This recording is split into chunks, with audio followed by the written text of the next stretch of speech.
Hey everyone, this is Pastor Sebastian and we're super excited. We are on the theme of harvest, and for this month we are focusing on preparing the ground. And so as I think about that, I think about the end goal that we have, which is having a harvest. And I don't know what that looks like for you, what God wants to work in you and produce, what fruit He wants to bring out for that harvest. But I do know that it's very important that before you even get to preparing the soil, before you even put your hands in the dirt, you start working and dreaming with what it is that you want to harvest, right?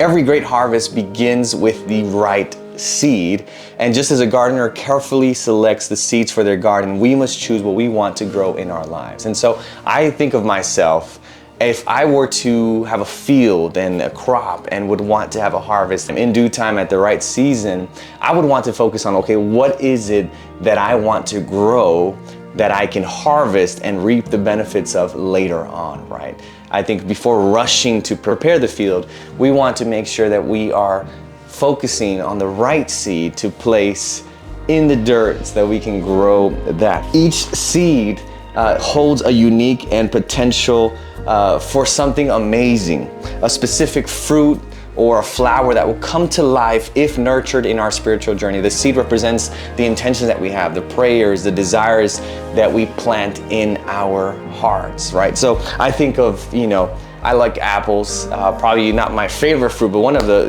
a delicious one. They say an apple a day keeps the doctor away, right? Now, if I want an apple at the end of the harvest, if I want an apple orchard, if I want apple trees, what do I need to plant? I would need to plant an apple seed, and I happen to have one here. I just finished an apple.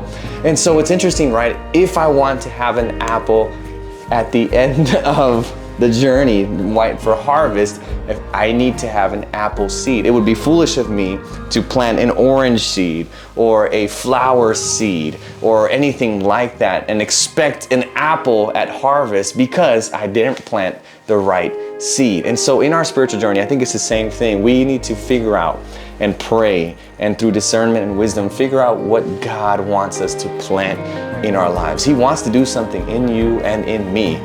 The question is what, right? I'm reminded of Matthew 7, Jesus talking on the Sermon on the Mount, and he says these words when talking about false prophets, people that claim to portray or speak on behalf of God, but in reality are not true or righteous. They're false prophets. They're false leaders and people that are disguised as harmless sheep, but they're rabidly vicious wolves.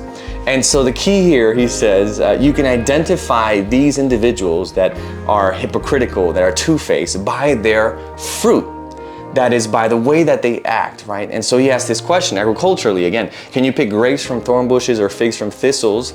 And he says a good tree produces good fruit, right? Or we can say an apple tree produces an apple fruit. A bad tree produces bad fruit.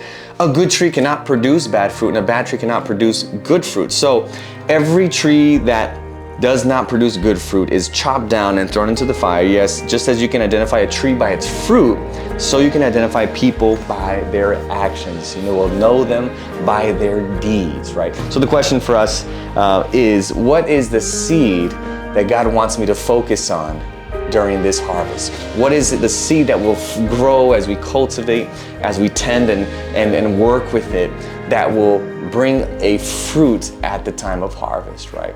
Sit with that, pray to God and say, God, what is it that you want to work in me? What do you want to plant in my heart and in my mind during this time? Is it to be more forgiving? Is it to be more loving? Is it to be more generous? Is it to work on my relationships with people around me?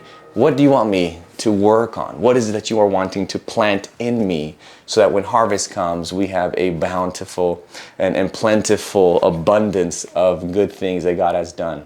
Think on that. I hope that you have a blessed time, and we'll see you in the next video.